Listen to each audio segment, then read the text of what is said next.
And by the way, ma'am, congratulations kasi kayo po yung pinakamataas na ratings po ngayon. Trust ratings. Yes, opo. Nagpapasalamat din ako niyan sa ating mga kababayan, no, na nakikita nila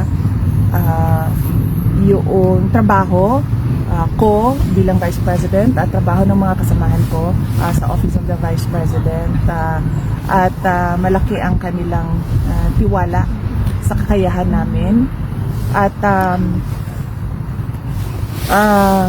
yes, so nagpapasalamat ako sa mga kababayan natin at kahit man bumamba or tumaas yan, pabago-bago ang numbers, rest assured that the Office of the Vice President will continue to faithfully serve the Filipino people. One more, ma'am. Yes, ma'am. Any reaction, ma'am, kasi sabi po ni BBM is willing daw po siya makipagdialogo sa inyo para daw po sa ikauunlad ng Pilipinas.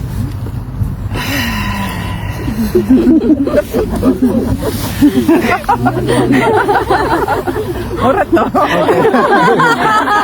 Love it. May iba pa ba? Hindi na, ayan na nga. Ayan na nga si Pipi. Teka lang. Magbibideo pa ba ako? Hindi na. Oh my God. Hindi na ako magbibideo, no? Mag-ipipinis ko na to. Ipipinis ko na ito. Ipipinis ko na to.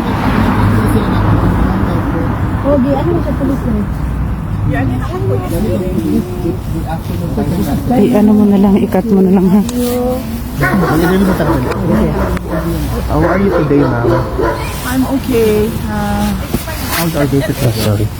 With the former president. Yes, okay lang naman yung bisita. It was a good day today. And we talked about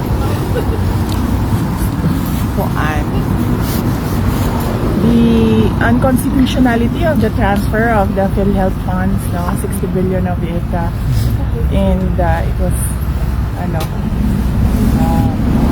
decided that it should be returned. Yes, to PhilHealth, and then we talked about the inauguration of or the inauguration of Sabato, Inspection. opening of the Davao Bucana Bridge. VP, what's the reaction of the former president and you yourself with respect to the unanimous decision of the Supreme Court 15-0 asking the government to return the funds to the PhilHealth Fund? Well, the Supreme Court is the final arbiter, no, of legal cases in our country, and if they say that it is unconstitutional, then it is, and then it should be returned. Rightly so, because dapat ang pera ng PhilHealth ay binabalik or nire-reinvest balik sa health programs ng ating bansa. Inday, earlier we talked about the Bucana Bridge, and you made mention that you're going to refer the situation to the former president. Ano po yung decision ni former president? Nag-ano lang ako kanina kung kwento yung backstory ng Bucana Bridge, and then he said na okay lang naman. So ang nangyari dyan ay ang Bucana Bridge is kapante ng buong coastal road ng Davao City. So hindi siya yung coastal road hindi siya makakatawid ng Bangkerohan River kung wala yung Bucana Bridge. At that time na mayor ako, may budget ang coastal road pero unfunded ang bridge. And it was made known at the time to former President Duterte that the bridge is unfunded. At siya ay naghanap ng paraan para mabigyan ng pondo yung bridge. So noong nakahanap siya ng pondo ay sinimulan yung negotiations, sinimulan yung mga planning, lahat ng paperworks para doon sa bridge na yon ay sinimulan na. But ngayon, nandyan na yung bridge, so dapat nating pagpasalamatan para sa akin bilang isang Dabawenyo at syempre sa mga tiga Mindanao na din dahil nagbe-benefit din sila doon sa coastal road na yun, no? Traveling from south to north of Davao in the region. Nagpapasalamat kami kay dating Pangulong Rodrigo Duterte dahil hindi siya tumigil sa paghahanap ng pondo para doon sa tulay. At syempre, nagpapasalamat tayo sa People's Republic of China dahil buong-buo nila binigay yung entire cost ng tulay na iyon. So walang gastos ang City Government of Davao, walang gastos ang Pilipinas para tayo magkaroon ng bridge na yon. At napakahalaga ng bridge na yon dahil hindi mag-connect ang south to north kung wala yung bridge. What is your reaction, VP, with the statement of President Bongbong Marcos saying that this is one of the 4 legacy projects under his administration so far?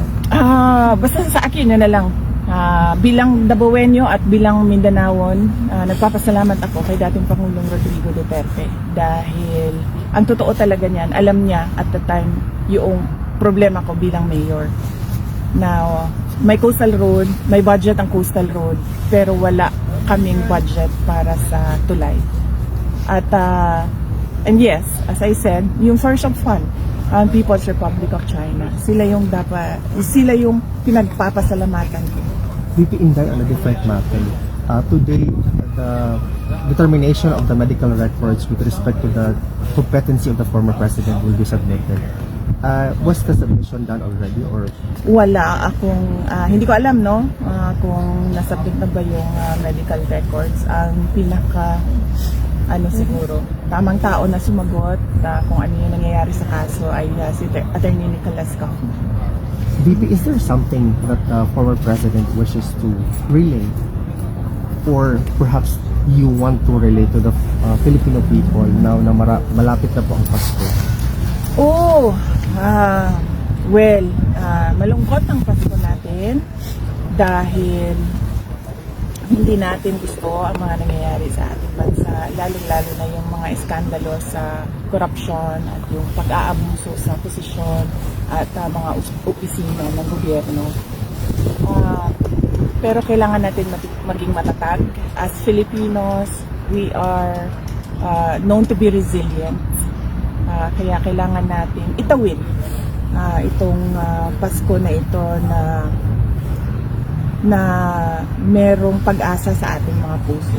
At syempre ipagdasal natin yon na mas maganda ang ating taong 2026 sa kung ano man yung dinaanan natin ngayong 2025. Thank you, VP. May question bang iba?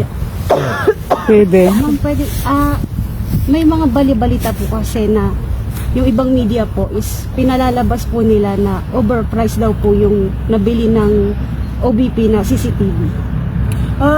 Wala pong findings na ganon ang Commission on Audit. No, kung nakita ninyo sa statement ng Office of the Vice President, pinublish na yung report ng Commission on Audit at wala silang findings of any wrongdoing sa Office of the Vice President. In fact, meron silang binigay na unqualified opinion.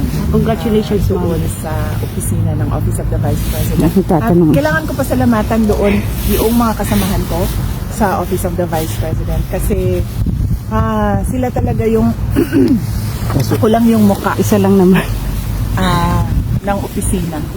Pero lahat ng paperworks, lahat ng trabaho sa mga utos ko, lahat ng legwork, trabaho yan ng mga personnel ng Office of the Vice President. Kaya papasalamat ako sa kanila dahil nakuha nila yung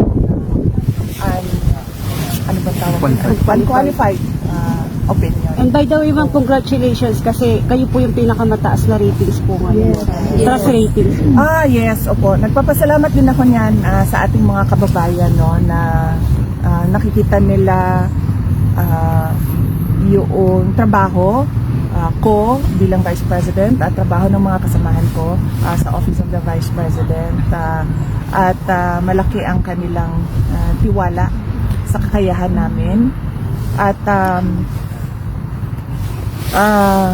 yes, so nagpapasalamat ako sa mga kababayan natin at kahit man na bumamba or tumaas yan, na pabago-bago ang numbers, rest assured that the Office of the Vice President will continue to faithfully serve the Filipino people. One more, ma'am. Yes, ma'am. Any reaction, ma'am, kasi sabi po ni BBM is willing daw po siya makipagdialogo sa inyo para daw po sa ikauunlad ng Pilipinas.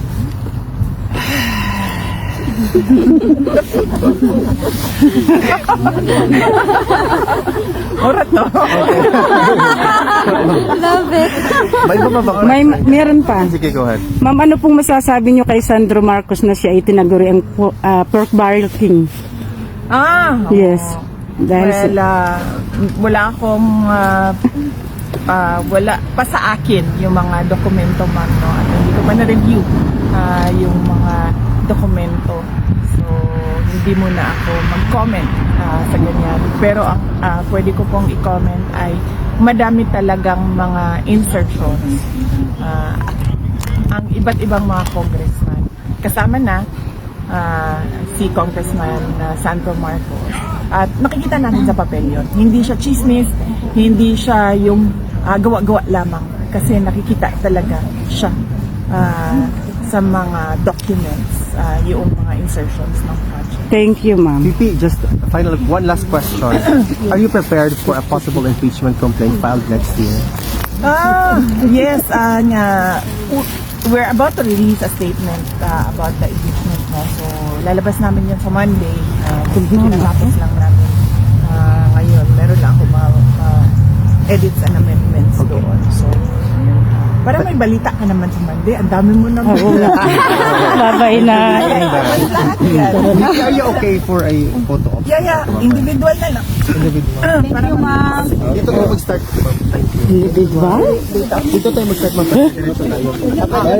Okay tayo, ma'am. Para diretso. Para mabilis. Tugnaw na ako. Tugnaw na. Mga first time mo. Solo na lang, ma'am. Tayong dalawa. Tayong dalawa, Era. Ha? Dali na, Era ta. Era na ta. O yung tayo. Okay ba mga guys? Okay. Okay, kumana. Next. Kaming dalawa. Okay.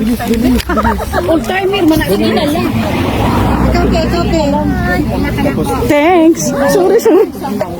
Tugnaw. Ang bait naman. Teka, mag-ano lang ako ha. Pakiano ha. Asan si Leonora? Anong tanong mo daw? Sabi ko, nilalamig kasi ako. Anong masasabi mo doon kay Sandro Marcos na siya ay tinaguri ang pork barrel king? Ay po na, di ba? Di ba siya? Hindi ko ano kasi ako kinakabahan ako at saka ang lamig-lamig. Kaya, ayun. Bilis ninyo ba? Ha? Ang bilis na nakapag-picture. Oo, kasi doon man kami. Doon man kami sa ano. Ha? Tapos tayo ka muna. Tapos mo first time. Pero ano pa daw, i-review pa niya niya. Hoy, Leonora, pakikat mo lahat ha. Ang daming tanong. Tara na, uwi na ako eh.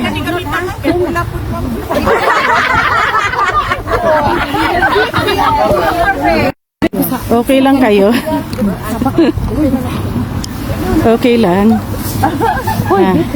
Pa-picture ko ka, 30-50. It's Christmas time po. Hoy, tapos na, oy.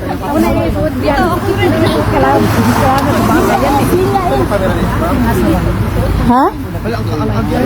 Tara na, oy. Ako may bullpen o ay bullpen naman. Picture ka na. Tapos na, tara na, oy. Baka tayo dito naman si Tahin. May motor. Hoy, may motor. Ubalik sa kong pa-picture sa kong green. Tagano doon ni mo yung red. Oo nga. Kali na kayo kami ganun. Hindi kayo nagdakon pag pero yung kapi dyan ay nalalagi ko ba na Buwi na kami. Huwag mo makapot na. Yeah. Kupo ka ako magbantay. Ano guys, asaan na si Leonora? Yung ano ko, pang-upload ko yun bukas. Kasi walang dalaw bukas. Tiro ko ako nila. Dahil Sunday. Ano ba nakaabot? Kani ako mga friend. Walang pang anong bukas Lain ako upload. ni nag-group. Kalima na ba din ako din. Balik-balik din rin. Dili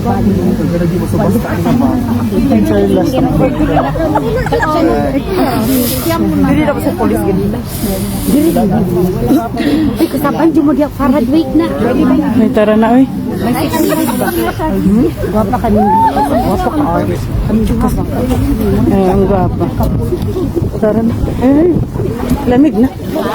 Tugnaw na, tugnaw. Akin na. Ano na ali? Diretso pa tayo doon. Hindi na. Ewan ko. Eh, may ano daw kapilugo at saka kung ano-ano. Ay, uwi na ako. Nilalamig naman na. Ang lamig na naman.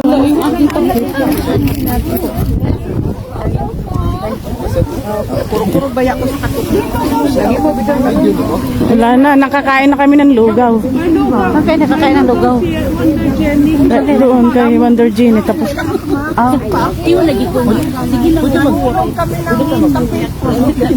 group picture na lang. Oh, group. Group na. Oh. Picture. Baka may sasakyan. Uy. Wala. Maraming salamat sa patuloy niyo. Group picture. Kita ba? Happy New Year, kami niyang tanan. May God bless you all. Dali, picture tagay. Opo. Dapat siguro ato na i-compile ang everyday, no? Ready? Oh, album. 1, 2, 3. Ang maliit. Ang mga gagmo. Sapa, 1, 2, 3. 1,000. Para souvenir. Bye po. Bye. Thank you. Salamat. Bye-bye na. Hulog ang iyang BP na nami picture from March 11, volume 7 na siya. Up until now, going to. Ibuhat na ba? Sabay ito, may other person. Pwede mo mag-set of levels of your art. Hoy guys, God bless. Thank you, China. Oo nga Amunoy. China man pala yun, no? China ang nagano pala. Sana si Ruby? Archiver. Bicycle kasama. Uy, may bike. May bike. Nag-hire me og archiver. And then, karon gina-compile niya. So, naano siya sa 900 letters. Sa karon. Wala pa siya nahuman.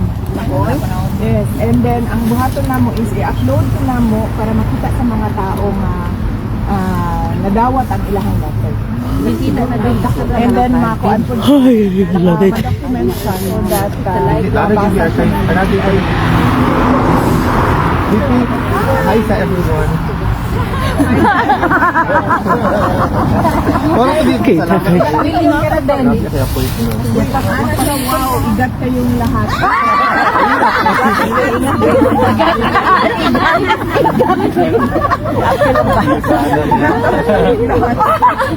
Ingat, ma'am. Oh, thank you, Manida. Tama ka kayo.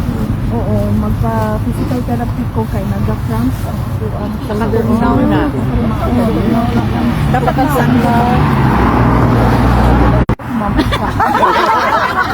Hindi ka kayo madala ni na overday. Nasa sa ilalom. Kanang napay sa pero normally sa po, ultra one.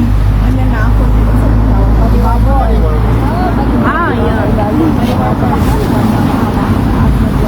Yeah. Nipis ramang good siya.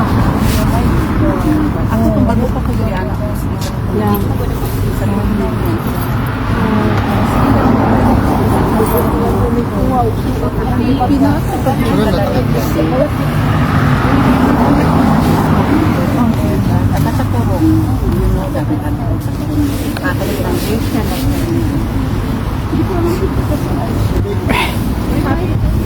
May bike, may bike. Of Takurong. I wish you love, good health, and happiness. Thank you. Bye, ma'am. Thank you. Merry Christmas.